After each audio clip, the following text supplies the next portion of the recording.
할렐루야. 주 예수의 은혜와 평강이 있을지어다. 오늘 말씀은 성도의 모습, 그리스도의 모습이죠. 고린도전서 13장의 별명은 사랑장입니다. 흔히 그렇게 얘기를 해요. 결론적인 말씀이 13절에 기록이 되어 있는데요. 같이 읽어볼까요? 그런즉 믿음, 소망, 사랑 이 세 가지는 항상 있을 것인데 그 중에 제일은 사랑이라. 믿음도 중요하고 소망도 중요하고 사랑도 중요해요. 그런데 그 중에 제일을 사랑이라고 표현하고 있습니다. 그 근거가 요한일서 4장 10절부터 11절인데 중요한 말씀이에요. 함께 읽습니다. 사랑은 여기 있으니 우리가 하나님을 사랑한 것이 아니요 오직 사랑하사 우리 죄를 위하여 화목제로 그 아들을 보내셨음이니라. 사랑하는 자들아, 하나님이 우리를 이같이 사랑하셨은즉 우리도 서로 사랑하는 것이 마땅하도다. 아멘. 따라서 합시다. 하나님이 나를 사랑하셨습니다. 나도 사랑해야 합니다. 아멘. 하나님이 나를 사랑하셨다는 것은 내가 그 하나님의 사랑을 받았다는 거예요. 그러니 나도 서로 이웃을, 형제를 사랑하는 것이 마땅하다. 당연한 일이다. 꼭 그렇게 해야 한다. 좀 더 강조하자면 사랑하지 않으면 안 된다. 오늘 말씀은 주제가 사랑인 것 같아서 마음이 좀 평안해지나요? 그런데 굉장히 무겁습니다. 오늘 말씀의 주제는 사랑을 주제로 하지만 무거운 말씀입니다. 성경이 기록하고 있는 단어 가운데 어느 하나만을 택해서 어떤 무거운 가치를 두는 것은 결코 쉽지 않아요. 그만큼 중요한 단어들이 많다는 것인데, 그렇다 할지라도 그 중에 빠지지 않은 단어는 사랑입니다. 사랑은 성경에 빼곡히 스며 있는 단어입니다. 그리고 가장 잘 드러나 있는 단어가 사랑이기도 합니다. 사랑은 최고, 극한의 희생을 나타내는 성경의 가장 중요한 언어입니다. 심지어 우리 기독교를 사랑의 종교라 그렇게 표현합니다. 그 근거는 하나님께서 사랑이시기 때문입니다. 하나님의 정체가 뭐냐? 하나님은 이런 분이다 라고 소개하는 성경의 수많은 구절 가운데 절대 빼놓을 수 없는 것, 따라서 합시다. 하나님은 사랑이라. 아멘. 하나님 자체가 사랑이셔요. 물론 우리 인간도 사랑을 많이 말합니다. 왜냐하면 중요하기 때문이죠. 그래서 우리 주변에 모든 환경들이 다 사랑을 외치고 있어요. 우리가 만나는 모든 문화와 예술과 삶의 중심 주제는 사랑입니다. 그런데 그런 인간의 사랑을 보면은 모두 다 조건적인 사랑입니다. 남녀 간의 사랑도 가치가 조건이 되죠. 우정의 사랑도 함께하는 생활이 조건이 됩니다. 가족 간의 사랑은 그 조건이 뭘까요? 혈연이 조건이 됩니다. 가족은 혈연이 조건이 되는 거예요. 인간의 모든 사랑에는 다 조건이 있어요. 조건이 있다는 것은 무엇을 말하냐면 그 조건이 깨지면, 그 조건이 상실되면 사랑도 깨지고 사랑도 사라지는 거예요. 이것은 진정한 사랑이 아닙니다. 그런데 우리 인간의 사랑은 조건적이고 때로는 그 조건 여부에 따라서 깨지거나 사라지지만 하나님의 사랑은 조건이 없어요. 무조건적인 사랑이에요. 하나님은 무조건 사랑하시는 거예요. 그 증거가 어디 있습니까? 바로 저예요. 그 증거가 하나님께서는 무가치한 가치 없는 죄인인 저를 사랑하셨어요. 그리고 지금도 여전히 사랑하고 계십니다. 여러분 어떻습니까? 우리는 흔히 그런 얘기들을 많이 해요. 사랑받을 만하다. 또 사랑받기 위해 태어났다. 그런 표현들을 많이 하지만 사실은 우리는 사랑을 받을 만한 어떤 조건도 갖추지 못한 무가치한 존재입니다. 무가치한 죄인일 뿐이에요. 그런데 하나님께서 나를 사랑해 주신 겁니다. 얼마나 놀라운 일입니까? 여러분, 우리 중에 그런 사람 있습니까?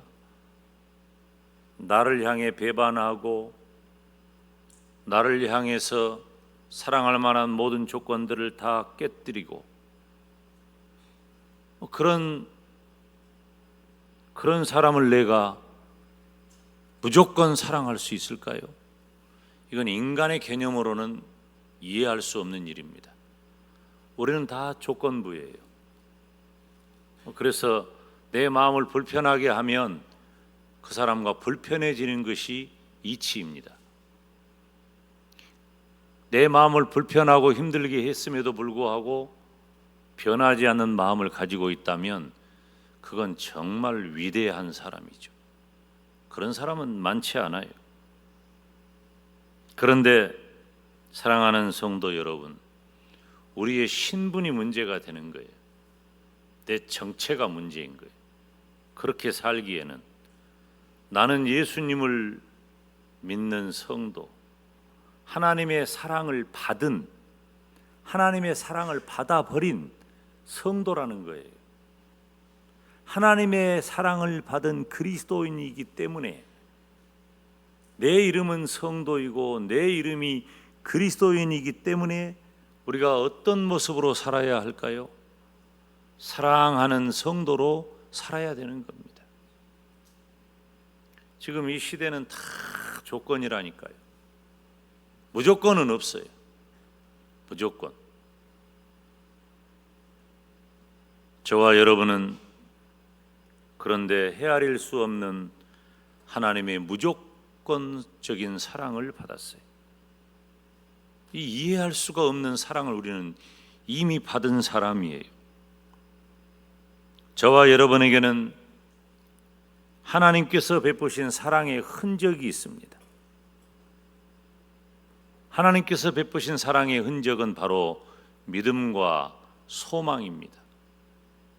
우리에게는 예수 그리스도를 믿는 믿음이 있고 그 믿음을 따라 구현될 구원 그리고 이루어질 천국에 대한 소망이 있는 거예요. 놀라운 일입니다. 이 세상에 그렇게 많은 인구가 있지만 이 비밀을 깨달은 자는 소수밖에 안 돼요. 얼마 되지 않아요. 그 얼마 되지 않은 사람 가운데 저와 여러분이 있는 것입니다. 우리에게 믿음이 있고 소망이 있다면 우리는 이미 하나님의 사랑을 받은 자예요. 그걸 확인할 수 있는 거예요. 하나님의 사랑을 그런데 내가 어떻게 확인을 할까? 나에게 믿음도 있고 소망도 있는데 그것이 하나님의 사랑을 받은 것이라면 어떻게 그것이 나에게 확인이 될까?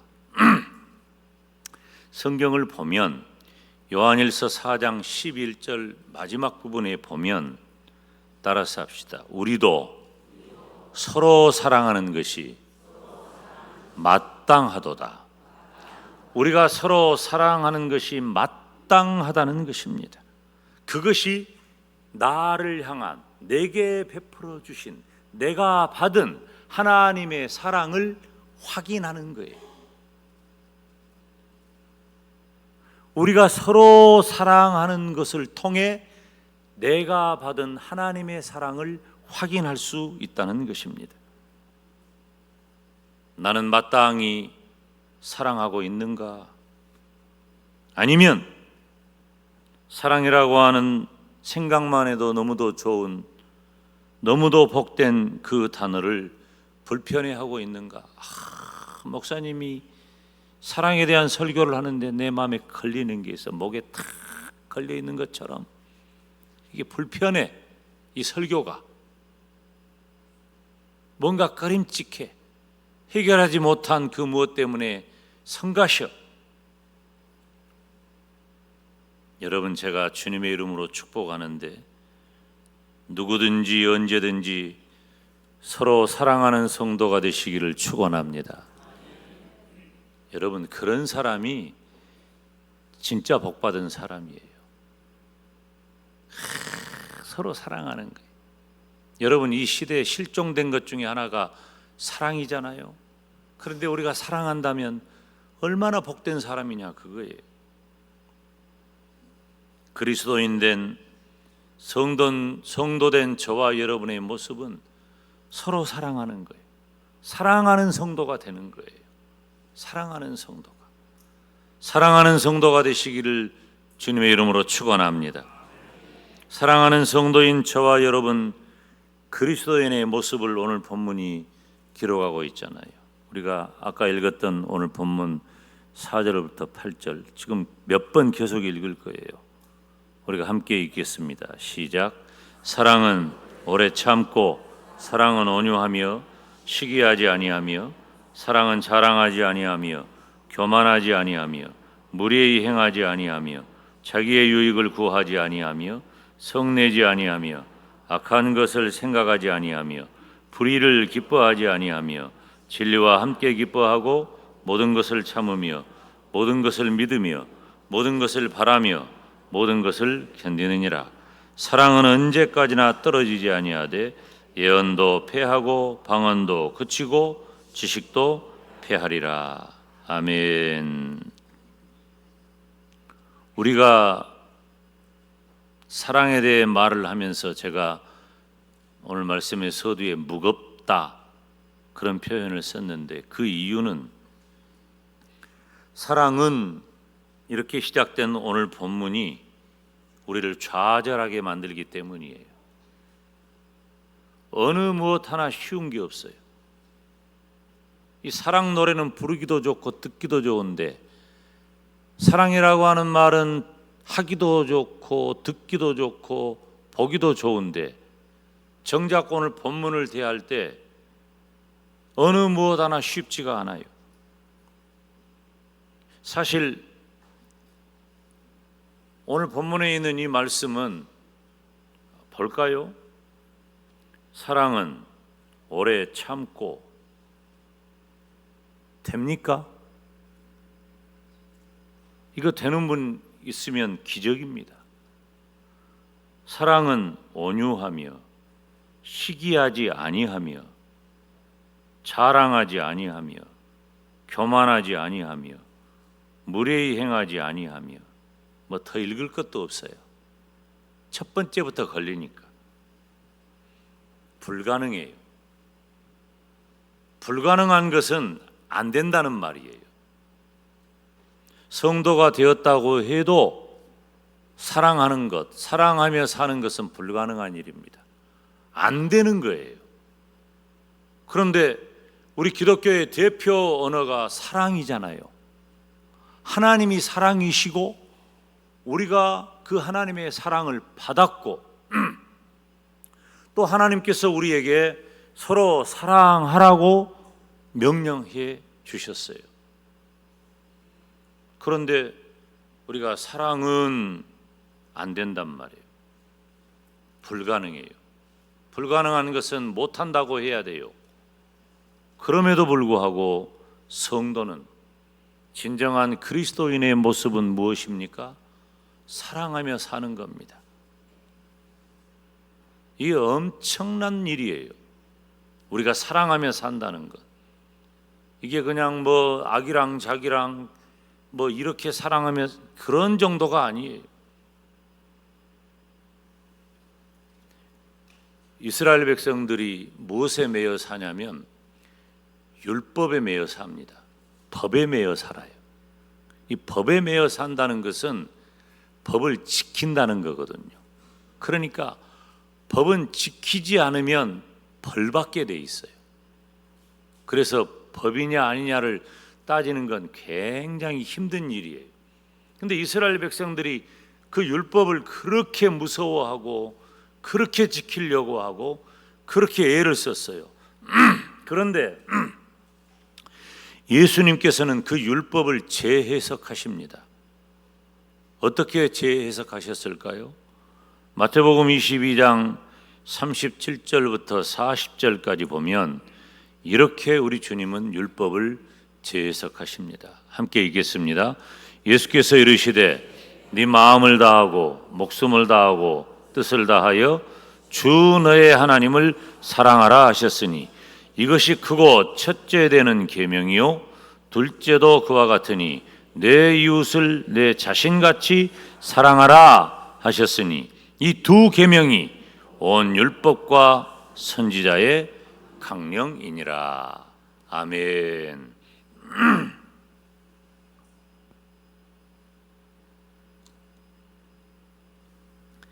네 마음을 다하고 목숨을 다하고 뜻을 다해서 뭘 하라고요? 주 너의 하나님을 사랑해라. 또 내 이웃을 네 자신같이, 참 기가 막힌 표현입니다. 내 자신같이 뭐 하라고요? 사랑하라고.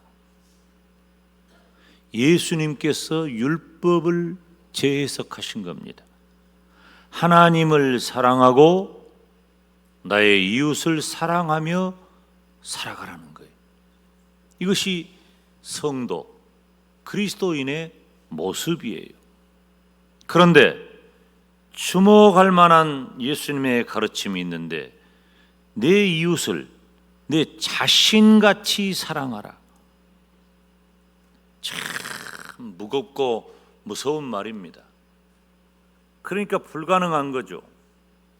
내 이웃을 내 자신같이 사랑하라는 이 예수님의 가르침에 대한 바울 버전이 바로 오늘 본문이에요.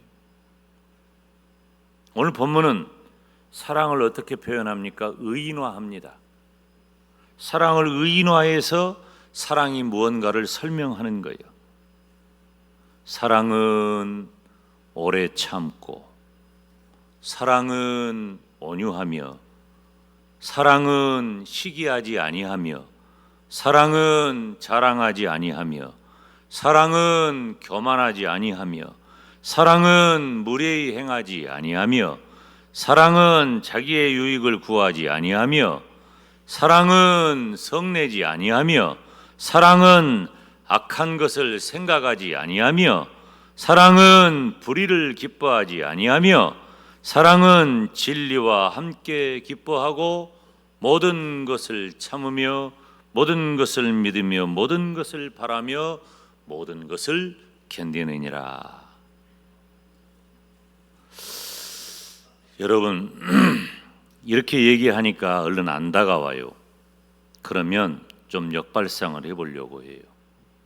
사랑이 없다면 어떻게 될까요? 우리가 사랑하지 않는다면, 사랑의 열매가 없다면, 사랑이 없다면 이 고린도전서가 사랑장이라 그랬죠. 13장이 1절부터 3절처럼 되는 거예요. 사랑이 없으면. 같이 읽습니다. 내가 사람의 방언과 천사의 말을 할지라도 사랑이 없으면 소리나는 구리와 울리는 꽹과리가 되고, 내가 예언하는 능력이 있어 모든 비밀과 모든 지식을 알고 또 산을 옮길 만한 모든 믿음이 있을지라도 사랑이 없으면 내가 아무것도 아니요, 내가 내게 있는 모든 것으로 구제하고 또 내 몸을 불사르게 내줄지라도 사랑이 없으면 내게 아무 유익이 없느니라. 아멘. 잘 봐요. 1절부터 보여줘. 내가 사람의 방언과 천사의 말을 할지라도 사랑이 없으면 사람의 방언 천사의 말이 소리나는 구리와 울리는 꽹과리처럼 돼. 사랑이 없으면 아무것도 아니다 그 말이에요. 사랑이 없으면. 내가 예언하는 능력이 있고 모든 비밀과 모든 지식을 알고 산을 옮길 만한 모든 믿음이 있어도 사랑이 없으면 아무것도 아니에요. 아무것도 아니에요. 내가 내게 있는 모든 것으로 구제하고 또 내 몸을 불사르게 내줄지라도 사랑이 없으면 아무 유익이 없어. 사랑이 없으면 무섭습니다. 이게 우리가 얼마든지 잘하고 사는 것 같아도 사랑이 없잖아요. 다 소용없어요. 가짜예요. 가짜. 속이는 거예요. 그런데 사랑이 있으면 이렇게 변해버려요. 어떻게? 오늘 본문이에요. 오래 참게 되고, 이게 사랑으로 가능하다니까요. 온유하게 되고, 시기하지 않게 되고, 자랑하지 않게 되고, 교만하지 않게 되고, 무례히 행하지 않게 되고. 그런데 이거 보세요. 이 말씀을 보면 4절로 7절을 잘 봐요. 우리가 오래 참습니까? 안 되잖아요. 온유합니까? 시기하잖아요. 우리는 사랑이 없잖아요. 하라는 것은 못하고 하지 말라는 건 엄청 잘해. 그런 역기능적인 삶이 우리에게 이루어지는 거예요. 사랑이 없으면. 그런데 사랑이 있잖아, 우리가 사랑하잖아, 그러면 하라는 것을 잘 하게 되고 하지 말라는 것을 안 하게 되는 거예요. 믿음이 무엇입니까? 우리 기독교 신앙이 뭐예요? 우리 기독교 신앙은, 우리 믿음은 하나님께서 하라는 것을 잘하고 하지 말라는 것을 안 하는 거예요. 그게 우리 믿음인 거예요. 우리 믿음의 정체가 하나님께서 하라는 것을 잘하고 하지 말라는 것을 안 하는 거예요. 그런데 못해. 그렇게 안 돼. 왜? 사랑이 없으니까. 그것을 가능하게 만드는 것이 사랑이라 그 말이에요. 사랑하면 하나님께서 하라는 것을 잘하게 되고 하지 말라는 것을 안 하게 되는 거예요. 놀라운 일이잖아요.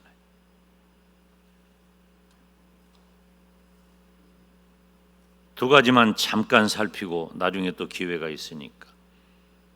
사랑은 오래 참게 됩니다. 오래 참음이라는 말과 온유하다는 말은 사랑에 대한 매우 긍정적인 표현이에요. 오래 참고 온유하며. 사랑하는 사람의 특징은 오래 참는 거예요. 기다린다는 말이에요. 이 우리 중에 잘 참는 사람들이 있어요. 그런데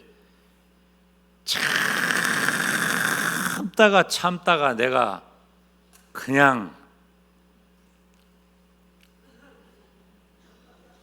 이건 안 참는 거야. 결국 못 참게 된 거지. 그런데 오래 참는 거예요. 사랑은 참아주는 거예요. 사람에 대해서 오래 참는다. 길게 인내한다는 거예요. 사실 이 오래 참음은 우리 것이 아닙니다. 원래는 이 오래 참음은 인간에 대한 하나님의 성품이에요. 여러분 보세요. 하나님이 얼마나 우리를 오래 참아주십니까?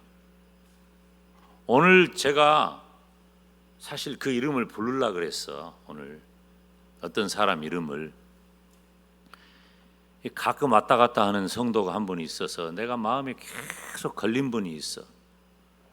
그분이 지금 이 말을 듣고 나를 두고 하는가 보다 하고 깨닫기를 바래요. 내가 이쪽을 보고 있는 것은 이쪽에 있는 사람은 아니라는 말이기도 해. 그러면 이쪽이냐? 꼭 그것도 아니야. 그럼 아래층을 쳐다보면은 어디에 있는 사람이 찔려야 될까? 내 마음의 타겟은 있어. 하나님은 내 마음을 아셔. 그러니까 들어야 돼. 그분이. 담임 목사가 제가 지금 17년째예요. 그분이 젊었을 때 내가 우리 교회에 부임한 거야. 아직도 그분은 비교적 젊어. 나보다 젊으니까. 근데 그 믿음이 이 정도 되면 좀 깊어야 돼. 저걸 한 대 때려볼까 어쩔까 내가 그런 생각이 들 때도 있어요. 여러분 진짜 목사한테 때리는 권세를 좀 주잖아. 그러면 너무 좋을 것 같아.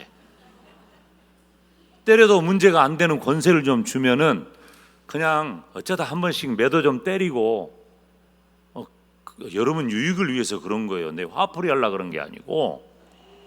내 화풀이를 여러분들에게 할 수 없지. 여러분의 유익을 위해서 그래요. 기다리는데 여러분 하나님은 어떠셔요? 하나님은 그 무궁한 세월을 기다리신 거예요. 얼마나 많이 기다리셔요. 저는 오늘 찬양을 부르고 가사 한 줄 한 줄이 제 마음에 막 와 닿는 거예요. 우리 에베네셀 찬양단이 찬양하는데도 그렇고 우리 시온 찬양대 찬양이 그렇고 매 순간순간 하나님의 말씀 한 구절 한 구절이 저에게는 막 사무쳐. 하나님의 마음이 우리를 향해 그렇게 기다리는 거예요.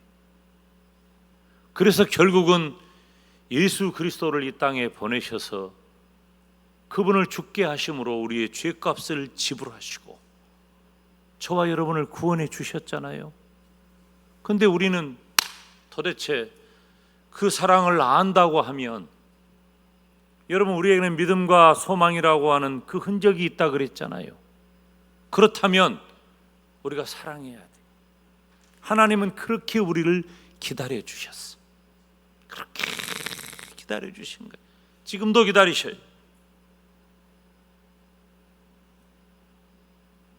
오래 참음과 온유는 연결된 이야기입니다.